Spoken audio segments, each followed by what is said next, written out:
Hoy vamos a entrar a una serie interesante. Se va a ir desarrollando a lo largo de los próximos domingos. Hasta la primera semana de diciembre estaremos estudiando una familia sólida frente a un mundo en crisis. Tendremos invitados de todo nivel. Traeremos extranjeros también, personas de Estados Unidos que viven en Perú y personas de Chile que viven en Chile. Vamos a traer personas de diferentes lugares. Vamos a tratar de hablar en diferentes formas. El día de ayer hemos tenido ya una capacitación hacia maestros y también hacia padres. Ha sido muy provechosa y hemos aprendido bastante de todo esto. Pero a su vez también le queremos recordar que pronto esto va a salir en un DVD, todas las enseñanzas desde la capacitación hasta la última enseñanza que vamos a tener va a salir en un DVD y usted lo puede adquirir finalmente al finalizar esta serie. Queremos dar la bienvenida a esta nueva serie que vamos a tener, una familia sólida frente a un mundo en crisis.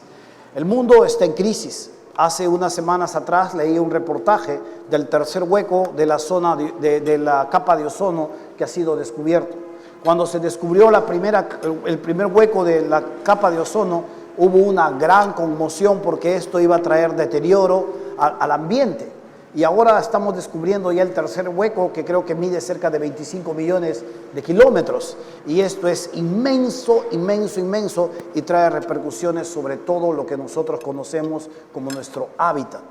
Esto más adelante se irá entendiendo cuán peligroso se va a volver, cuánto cáncer también habrá sobre nuestras vidas. Esto es crisis en medio de la creación. Hace unas semanas atrás también en Brasil pusieron un poco en control emocional al juez de paz porque se presentaron 3 mujeres que se iban a casar. 3 damas, una creo que era administradora de empresas, la otra era negociante y la otra era una empleada, pero eran las 3 personas que estaban profesándose amor entre ellas y no había una definición para decir qué clase de pareja era esta. Eran 3 mujeres y lo denominaron el poliamor. También asistimos a las noticias de una mujer que se negó a casar a 2 varones que se habían presentado ante el juzgado y para contraer estas nupcias. Ella decidió vivir sus convicciones, pero desobedecer lo que la ley había dictaminado como legal, el matrimonio entre homosexuales o personas del mismo sexo. Estas personas estaban contrayendo nupcias y esta mujer decidió no hacerlo y la encerraron en la cárcel. Está en la cárcel. Esta mujer decidió no obedecer esto y decidió no casarlos y creo que al salir de la cárcel ella va a tener que tomar la decisión de cambiar de trabajo porque si no va a ser una persona, si respeta sus convicciones, que va a visitar continuamente la cárcel porque esto es ley. Y esto se avecina de muchas formas, de muchas maneras. Esto en algún momento cuando la opinión pública diga 58% opine que está lícito que podamos tener matrimonios del mismo sexo, del mismo género, pronto esto se hará también una ley acá.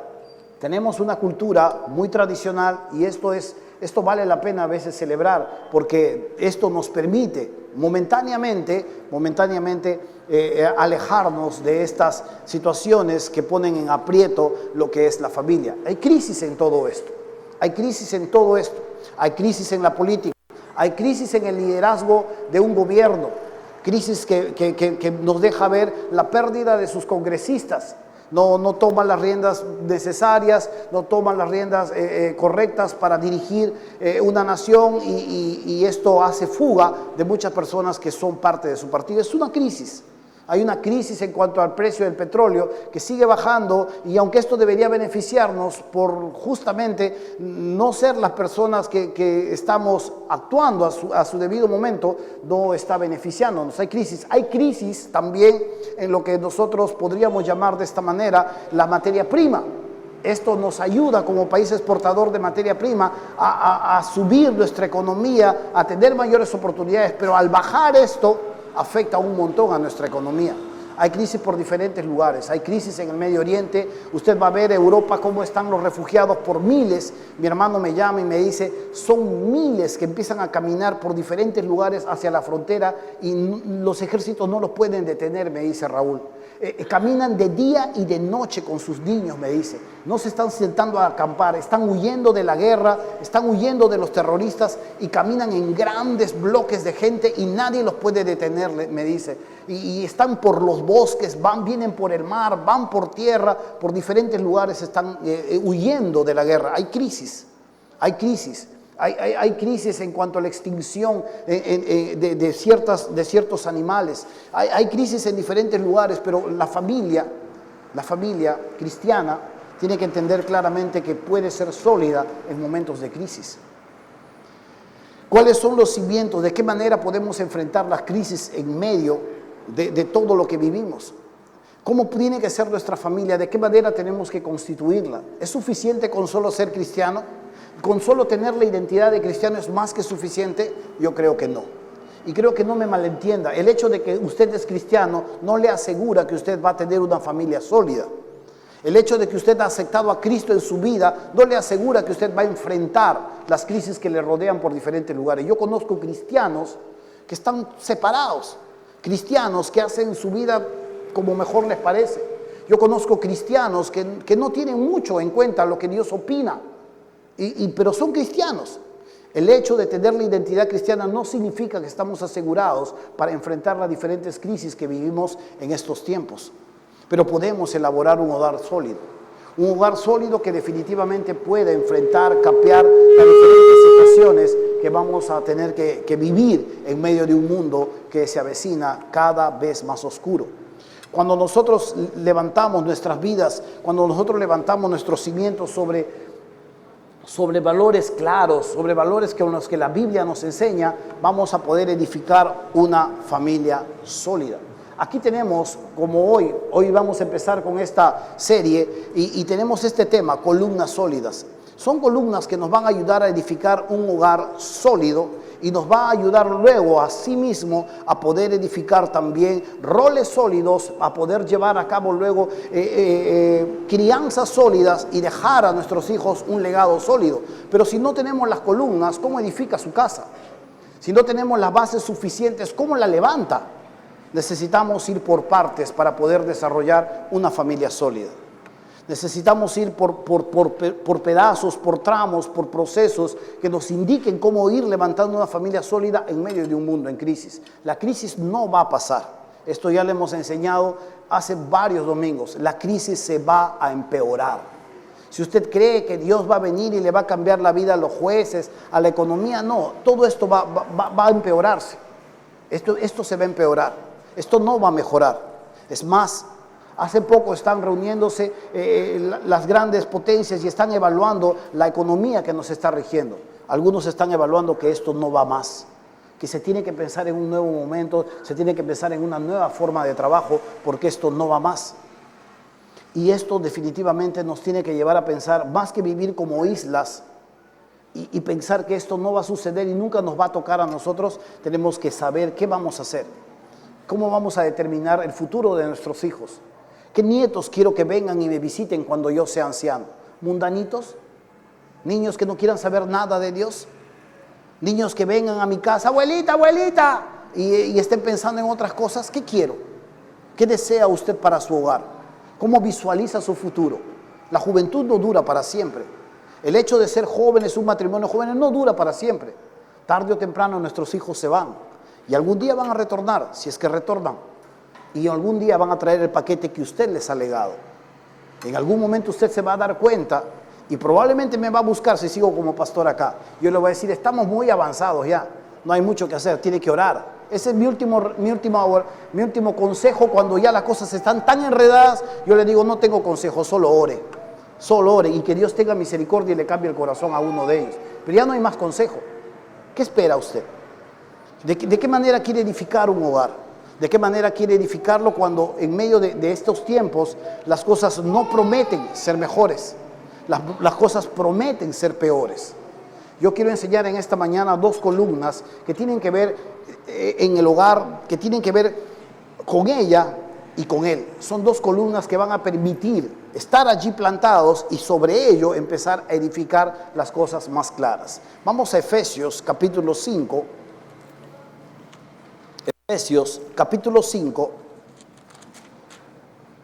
versículo 33. Si usted no ha traído una Biblia, nosotros con gusto le vamos a prestar una Biblia. Solo tiene que levantar su mano y mis hermanos van a llegar a su presencia con una Biblia. Levante su mano con toda confianza y nosotros le vamos a prestar una Biblia. Hermano, ayuda por favor.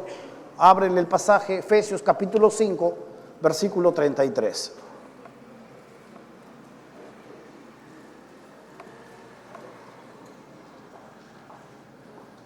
Efesios 5:33 dice así.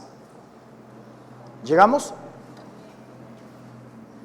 Dice, por lo demás, cada uno de vosotros ame también a su mujer como a sí mismo, y la mujer respete a su marido.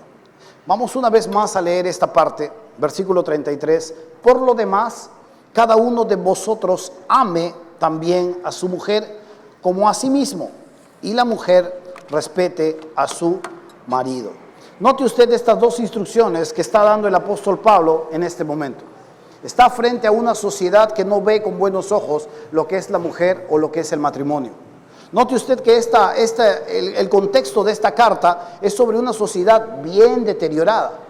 Los judíos podían levantarse en la mañana y decir, gracias Dios, porque no soy mujer, no soy esclavo y no soy gentil. Pero estaba puesta ahí la mujer. La mujer podía ser lo último en el escalafón social. Podía ser primero el terreno hasta el perro. Lo último era la mujer. La mujer era un objeto, no era un humano para los judíos. Y esto, aunque ellos podían decir, carambas, el matrimonio sin mancilla, lo más elevado de todo es el matrimonio, era hipocresía, porque no vivían de acuerdo a eso, a lo que ellos decían.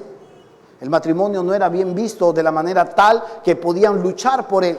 Los mismos discípulos de Jesús, cuando Jesús estaba diciendo que Moisés les había dado carta de divorcio, y por la dureza de sus corazones, por no luchar, por no perdonar, los discípulos dijeron, caramba, si esta es la condición del hombre, entonces no conviene casarse. Los mismos discípulos que seguían a Cristo tenían un concepto en cuanto a cuánto sacrificio puedo hacer por mi matrimonio, cuánto tengo que hacer por mi hogar. Entre los griegos también había todo un deterioro en cuanto era la mujer y en cuanto era el hogar. Ellos pensaban que la prostituta era para tener relaciones sexuales. Ellos pensaban que la concubina era para deleitarse un rato y divertirse, y la mujer era solo para tener hijos y cuidar el apellido. La mujer no tenía que tener acceso a la calle. Ellos podían hacer, la mujer no entraba a negocios, ella tenía que estar guardada en casa. En los romanos, donde ya todo esto llega a un deterioro mucho mayor, el matrimonio, el hogar era visto con otro tipo de ojos. Una mujer y un varón podían divorciarse las veces que quisieran. Séneca nos habla de una historia en la que se encuentran una mujer y un varón y contraen nupcias. Ella se había divorciado y se había casado 21 veces. Y él se había divorciado y se había casado 23 veces. Y ahora ambos se estaban uniendo para formar un nuevo hogar. El hogar estaba deteriorado. Era una de las cosas que no se veían con buenos ojos y no se le tenía en gran estima. En medio de este contexto, en medio de lo que la gente pensaba del matrimonio, en medio de lo que la gente pensaba del hogar, está escribiendo el apóstol Pablo esta carta. Y le está diciendo a los varones, amen a sus mujeres. Y le está diciendo a las mujeres, respeten a sus esposos. Nadie veía con buenos ojos el matrimonio. No era famoso y todo el mundo no lo hacía para poder tener un buen matrimonio. Si todo el mundo lo hace de otra manera, muchas veces arrastra a un sinnúmero más de personas. Pero el apóstol Pablo, en medio de este deterioro, en medio de esta cultura, en medio de esta forma de ver la vida, hablemos un poco en cuanto a este tiempo. Mírese cómo se ve la familia y mírese de qué manera se está viendo el matrimonio.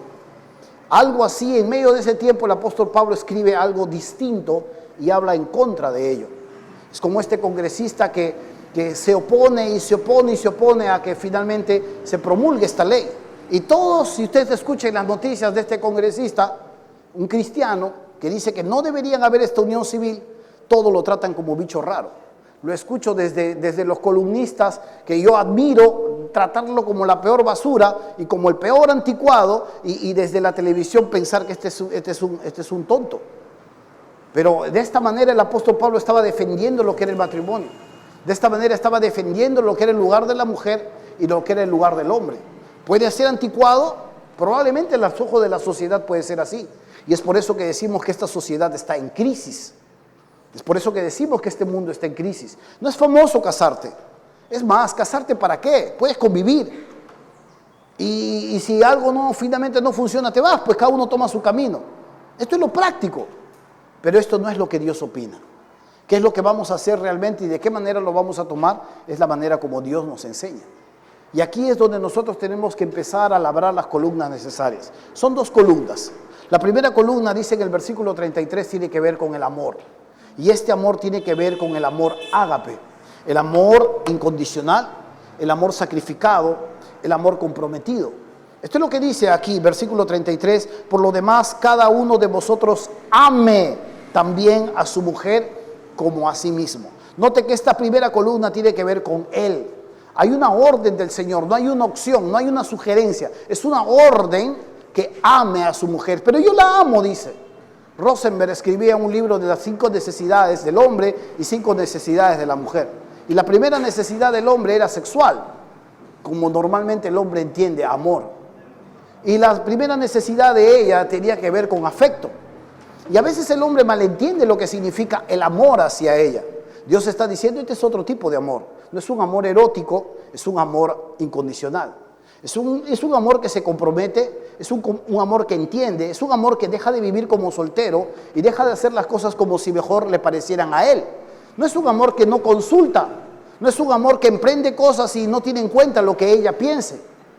No es un amor como una isla, es un amor en el que está comprometido con ella, está brindando afecto, está brindando compromiso y está pasando los tiempos con ella, buenos y malos.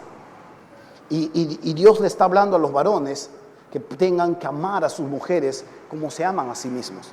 Hace años atrás vi una entrevista que le hacían a Rafael. ¿Sabe quién es Rafael, no?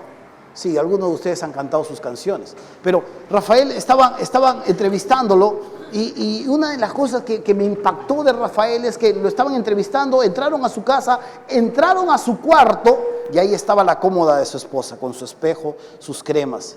Y luego Rafael voltea para acá y ahí está su cómoda de él con su espejo y sus cremas. Y Rafael se sienta y se echa sus cremas y él dice, la verdad, dice, yo soy una figura pública. Me debo a mi público, no solo mi voz, sino también mi imagen, dice. Ahora, nadie pensó mal en ese momento porque se estaba cuidando y se estaba amando. Su esposa también de la misma manera estaba cuidándose y poniéndose sus cremas. Y él de la misma forma se estaba amando de esta manera porque tenía un precepto de que se debía a su público. Este hombre definitivamente se amaba más allá de lo que muchos de nosotros nos amamos. ¿Alguno de ustedes acá tiene su cómoda? Voy a bajar un poco más. ¿Tiene su cajón para ropa? Cremas ni hablar, ¿no? Pero de una u otra forma nos amamos como hombres. De una u otra forma tenemos nuestras prioridades para con nosotros. Y esta es una de las cosas que Dios nos enseña en cuanto a cómo nos amamos. Nos amamos bastante. No queremos lo peor para nosotros. Es más, tú quieres que te sirvan la mejor presa, ¿o no? Sí, dice, claro, yo también quiero. Pero la verdad es que no estamos hablando de presas aquí en este sentido. Estamos hablando de cómo nos amamos. Y la forma en cómo nos amamos tiene que ser vertido hacia el amor hacia ellas. Esto va a luchar con nuestro egoísmo, esto va a luchar con nuestra independencia, esto va a luchar con la forma y los hábitos que normalmente tenemos como varones. No apropiadamente expresamos cómo lo sentimos y no apropiadamente estamos demostrando de forma constante todo lo que nosotros sentimos hacia ella. Y la verdad es que esta es una de las columnas sobre las cuales Dios dice, ama a tu mujer así como tú te amas. La segunda columna tiene que ver con ella.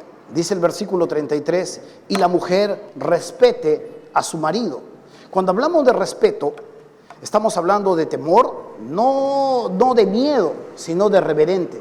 Estamos hablando de que la persona tiene conciencia de la autoridad que es su esposo, que Dios lo ha puesto a él como cabeza, que Dios lo ha puesto a él como líder y que sabe que él es el líder, tiene conciencia de la autoridad. Asimismo, tiene respeto, tiene reverencia en cuanto a su compañero. Significa que ella no toma decisiones apresuradas, no emprende cosas, no le levanta la voz, no se levanta como ella y pasa por alto todo lo que ella significa. Esto definitivamente es una de las columnas sobre las cuales labramos nuestro matrimonio. Son dos columnas, son bien claras. La reverencia, la conciencia de autoridad que tiene que ver con las mujeres y el amor incondicional, el amor sacrificado y comprometido que tiene que ver con ellos. ¿Sabe? Urgentemente los varones necesitamos respeto. ¿Por qué no necesitamos amor?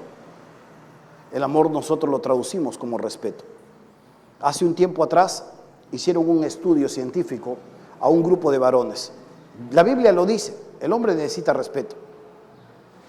Hicieron un estudio a un grupo de varones y le dijeron a este grupo de varones, dos cosas. Usted puede elegir dos circunstancias adversas para su vida.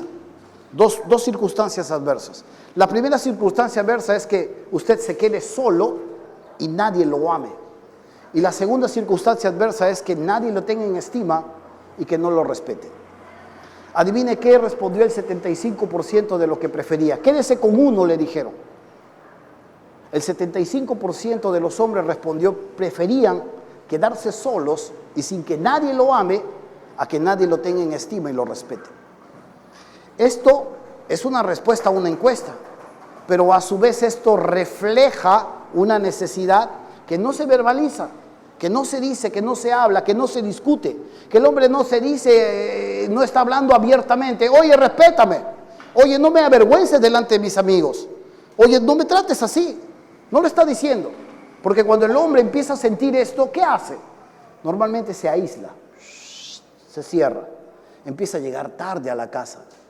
Ahora, si su esposo está trabajando hasta tarde, no me la vaya a culpar, pero empieza a llegar tarde, prefiere irse a jugar, prefiere trabajar más, ya no llega a la casa, porque tiene que hablar contigo, tiene que conversar contigo, y tú estás llena de críticas. Y tú tienes muchos puntos de vista que decírselo. Y él está aislándose. Descarga más lento, empieza a trabajar más suave, porque empieza a aislarse. Se aísla. Porque cuando llega a casa, cuando está frente a ti, va a empezar a escuchar otras cosas que a la larga no lo van a edificar. Lo hacen sentir mal, porque lo estás despreciando. ¿Es nuestra intención como mujeres hacer eso? No. No nos casamos para hacerle la vida a cuadritos al hombre. Ni el hombre se casa con su mujer para hacerle la vida a cuadritos a su varón. Pero lastimosamente nadie nos enseña esto. Lo aprendemos y estamos llenos de parches, llenos de chuzos, como se dice, porque en la vida lo vamos haciendo al tanteo y vamos aprendiendo. Y si alguno de ellos se anima a hablar, empezamos a hacer los acomodos. Pero normalmente nadie nos enseña esto. La Biblia sí nos habla un poco en cuanto a ello. En cambio, las mujeres necesitan mayor afecto. Ahí está ella un poco adolorida, ahí está ella que le duele sus ovarios y se lo ha dicho a él y él, sí, qué bien. Y él no dice nada más, no ha hecho nada al contrario, él, ya está bien, dice, ¿no? Y él sigue con su vida. Y ella tiene que hacer algunas cosas y él le dice, pero ¿por qué no me sirves rápido? ¿O por qué la cosa está cochina? Y ella dice, pero te acabo de decir de tus ovarios. Sí, los ovarios, pero ¿qué tiene que ver con esto? No está comprometido. No está comprometido, está distante. Y esto sucede. Son dos columnas. ¿Cómo espera tener buenos hijos? ¿Cómo espera crear un hogar sólido? Si tú le estás faltando el respeto y él se está distanciando. ¿Cómo cree usted que va a dejar un legado sólido? No se puede. Y esto más bien nos lleva constantemente a un círculo alienante. Quiero que vea conmigo este círculo. El amor y el respeto es incondicional, pero luego volveremos a esto. Sin amor, estamos en rosadito, ella reacciona. Estoy cansada, dice. Todo el día me he roto el lomo. Todo el día he hecho esto. Mira, qué bien. Ya, sírveme rápido nomás. Entonces, ella reacciona. Sin amor, ella reacciona. ¡Bum! Se levanta. ¿Y qué empieza a hacer?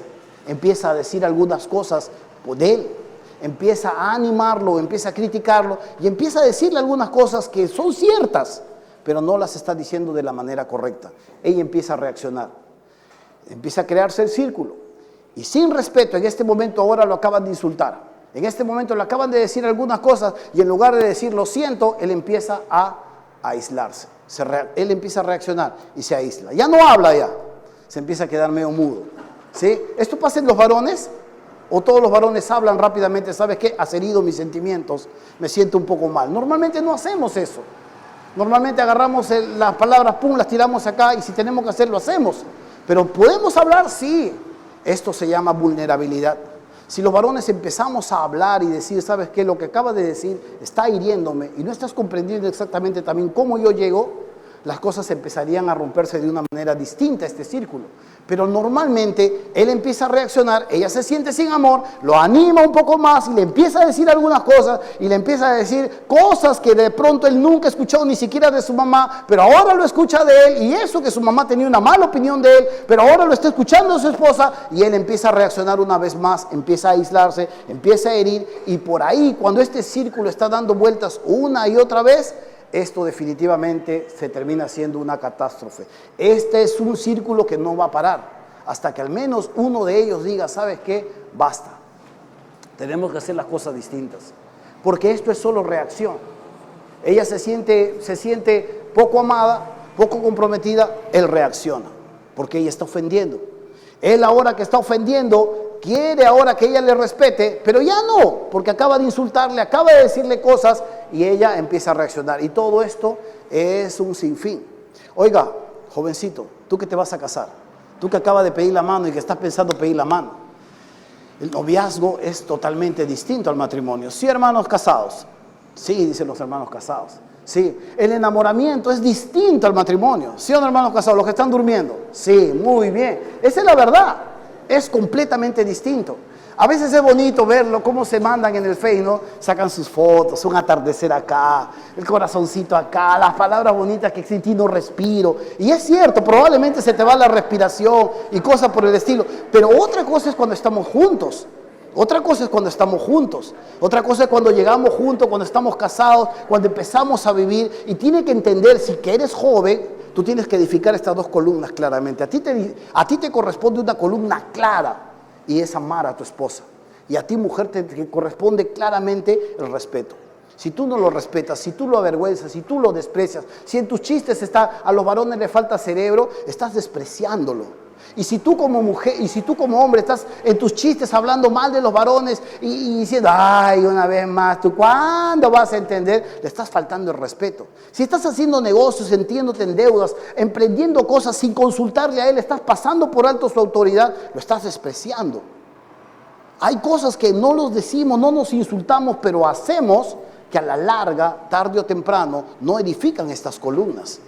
Y cada uno de nosotros tiene que edificar estas columnas. La cuestión a todo esto es, ¿quién empieza primero? Porque mire, el amor y el respeto es incondicional. El amor y el respeto no es condicionado.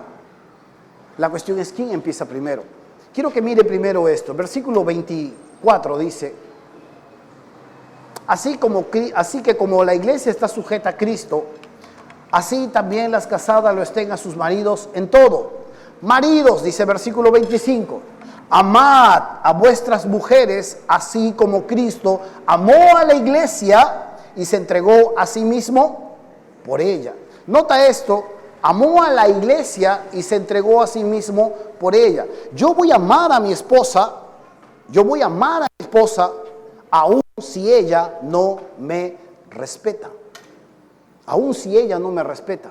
Porque el mandato que nosotros tenemos como varones, como cabezas, es que tenemos que amar a nuestras mujeres de acuerdo a como Cristo amó a la iglesia.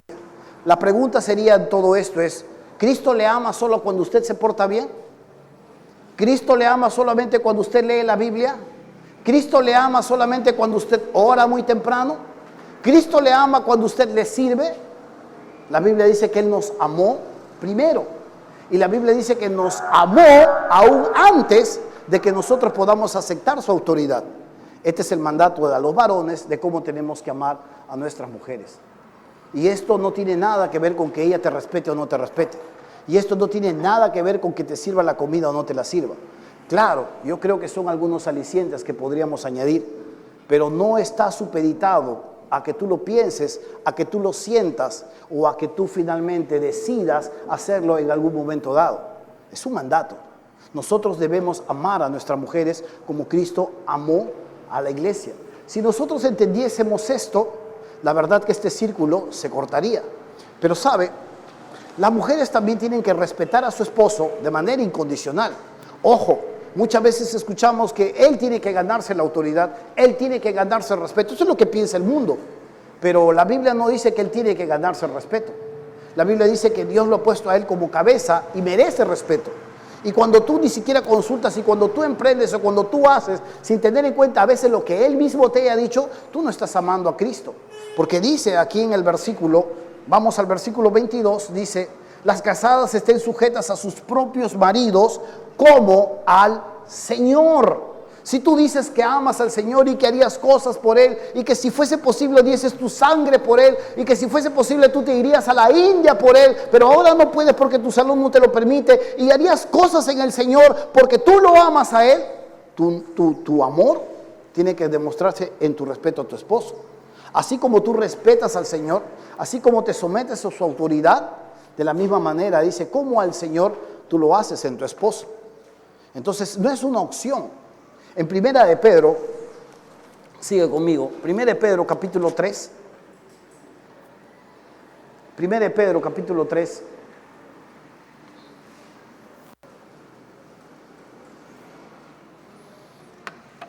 dice, versículo 1, asimismo vosotras, mujeres, estad sujetas a vuestros maridos, para que también los que no creen, ojo, aquí 1 Pedro capítulo 3 versículo 1 dice, estad sujetas a vuestros maridos para que también los que no creen, estamos hablando de personas que no son creyentes, estamos hablando de personas que la Biblia para ellos es un libro más, estamos hablando de personas que Dios para ellos no existe, para los que no creen a la palabra, sean ganados sin palabra por la conducta de sus esposos, considerando, dice el versículo 2, vuestra conducta, nota, casta y respetuosa.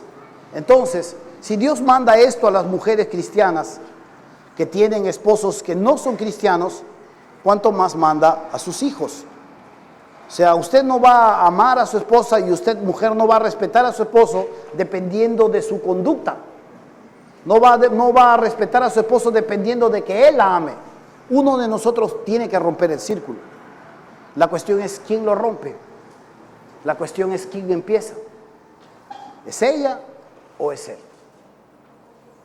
Uno de nosotros tiene que empezar amando o uno de nosotros tiene que empezar respetando incondicionalmente.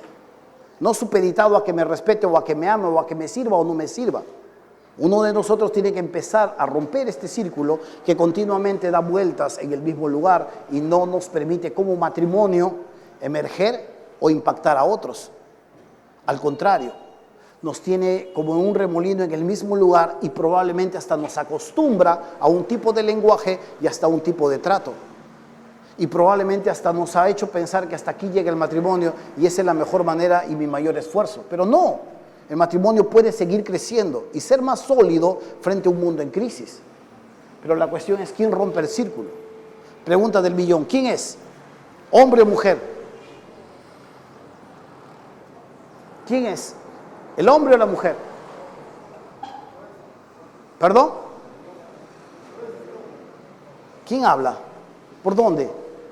Por allá atrás, hermano mío. El hombre es el varón. El varón es el que empieza. El varón es cabeza de la mujer. Y si el varón no toma la iniciativa, va a tener que tomarla la mujer. Y luego el varón se va a quejar, mira, ve, no me respeta, pasa por alto, ve. Pero es el varón el que empieza. El varón es el que toma esta iniciativa porque Dios lo ha puesto a él como cabeza de la mujer. Dice en Efesios que el hombre es cabeza de la mujer, así como Cristo es cabeza de la iglesia. Simple. Y es por eso que nosotros a lo largo de todo este mes que vamos a tener de familia, el día 22 voy a hacer un cherry, vamos a traer al chileno nuevamente, al pastor Epifani, y el día 22 él va a predicar toda la mañana aquí, 4 temas distintos, y en la tarde, a las 5 de la tarde, él va a tener un culto, vamos a tener un culto solo para varones. Las mujeres no pueden venir, así quieran. Tampoco se va a grabar porque no vamos a grabar la chancada que nos van a dar. Eso no se va a vender en DVD. Pero sí están todos los varones invitados. ¿Por qué? Porque el varón es el líder. Porque el varón es la cabeza. ¿Y qué hago entonces con mi varón que parece un caracol lento? Que para tomar una decisión hay que hablarle, hay que sacudir. ¿Qué hago con ese varón? ¿Qué hago con ese varón que caramba parece que la tortuga se le escapa y no reacciona? ¿Qué hago? ¿Qué hago con este varón que no tiene iniciativa?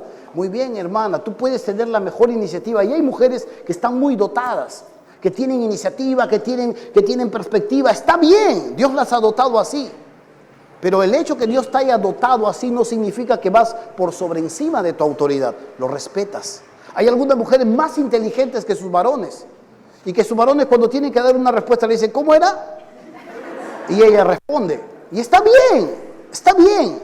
Pero eso no te hace a ti mucho más que tu varón. Tienes que aprender a sujetarte. Tienes que aprender a respetarlo. Tienes que hacer que su liderazgo emerja. Tú no tienes que batallar con él. Ese es el gran problema. ¿Y qué haces tú, varón? Igual, de la misma manera, si tú tienes mayor capacidad, no la puedes despreciar. Al contrario, tú te tienes que unir, tú tienes que levantarla, tú tienes que animarla de muchas formas. Porque una casa dividida no permanece. Una casa que está luchando constantemente contra ella misma no va a llegar muy lejos. Entendamos claramente lo que el Señor nos enseña en estas dos columnas. La vida nos va a dar un sinnúmero de heridas. Las situaciones nos van a crear un montón de situaciones que no son favorables para nuestra relación. Pero tenemos que entender claramente que estas dos columnas son esenciales. Son esenciales. Y si usted y yo vamos a tener un matrimonio que corte este círculo, necesitamos un matrimonio así verdaderamente. Y uno tiene que dar la iniciativa.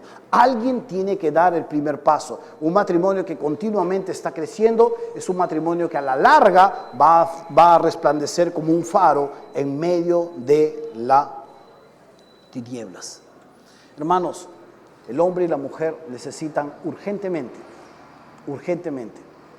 todo lo que nosotros entendemos con estas dos palabras. Ella necesita afecto, amor, que usted se comprometa, que usted entienda lo que ella vive, lo que ella siente, lo que ella enfrenta. Y usted como varón, sabemos necesariamente que usted necesita el respeto, necesita su lugar. Que no lo traten a usted como un trapeador, sino que lo traten a usted como la persona que verdaderamente Dios la ha puesto. Esto va a depender mucho de los corazones, si son obedientes o no, o si tienen sus excusas o no. Pero definitivamente cuando entendemos claramente que Dios es el que está detrás de todo esto, esto nos va a llevar a un mayor crecimiento como matrimonios y edificar columnas mucho más sólidas de las que nosotros estamos pensando tener. Hermano, las mujeres deben aprender constantemente que la palabra respeto es el valor más arraigado en el corazón del hombre. Pregúntele si quiere. ¿Qué le va a decir? Probablemente no le diga nada. No hablan mucho. Pregúntele a usted, varón, pregúntele usted a su compañera si lo que necesariamente necesitan el afecto, el compromiso, este amor de parte de su corazón. Pregúntele si ella le va a responder positivamente. Se lo va a hacer. La cuestión es, ¿quién va a romper el círculo? Porque si tú lo vas a animar para que él te ame más a través de tus críticas, a través de tu punto de vista corrosivos, él no se va a animar más, se va a distanciar más. Y si tú la vas a castigar, distanciándote, no hablándole, alejándola, para que ella venga y te respete, al contrario, ella va a pensar nuevas cosas para animarte a ti. Y al final, ninguno de ustedes va a terminar animado. Al contrario, vamos a terminar distanciados. Tener un buen matrimonio cuesta. Tener un buen matrimonio cuesta. Tener un buen matrimonio sólido frente a tiempos de crisis cuesta. Y el varón tiene que dejar a un lado el egoísmo y la mujer tiene que dejar a un lado el sarcasmo, si es que verdaderamente lo vamos a hacer. De lo contrario, hermano mío, usted va a entender claramente que matrimonios que no son sólidos en tiempo de crisis, tarde o temprano la crisis también termina por entrar en el hogar. Y esto ya es otra historia. Esto ya son otros resultados. ¿Qué va a hacer usted? Valore su trabajo. Hágaselo saber. Hágale saber con su boca que él se está rompiendo el lomo y está trayendo la provisión a la casa. Hágale saber su sacrificio que él hace. Celébrele muchas veces las cosas que él está haciendo. Tal vez no los esté haciendo de forma tan grande, en una gran magnitud, de tal manera que merezca aplausos, pero algo está haciendo. Celébreselo, hágaselo saber. Hágale saber que se da cuenta de estas cosas. Hágale saber de su liderazgo. Hágale. Y usted, hermano mío, valore lo que ella también hace. Comprométase también con sus dolores, con sus tristezas, con sus ajetreos, con sus estreses. porque definitivamente yo sé que usted le ayuda. Muchos matrimonios acá se levantan a cocinar temprano, muchos matrimonios llegan a su casa, se ponen a trabajar con los hijos, pero los hijos son otra cosa, la casa es otra cosa, eso lo he tenido que aprender yo, la esposa es otra cosa. La casa es los baños, el hijo, cargar, es otro, pero la esposa es otro terreno. Y esta es la cuestión. Si usted verdaderamente va a amar a su esposa y cree que sí la está amando a través de todo lo que hace por ella, tiene que hacerlo primero con ella. Y yo voy entendiendo esto. Definitivamente han pasado 12 años en las que yo he casado y muchos de ustedes pueden hablarme mejor de lo que es un matrimonio. Pero la verdad es que tener un buen matrimonio va a costar. Y tener un matrimonio sólido en momentos que son críticos, en momentos en que la sociedad se resquebraja con la delincuencia, se resquebraja con el liderazgo, se resquebraja aún con los políticos, se resquebraja por la economía, uno va a tener que entender que algo tenemos que hacer. Y si usted es un hijo de Dios, tiene toda la capacidad para hacer una diferencia en medio de un mundo en crisis.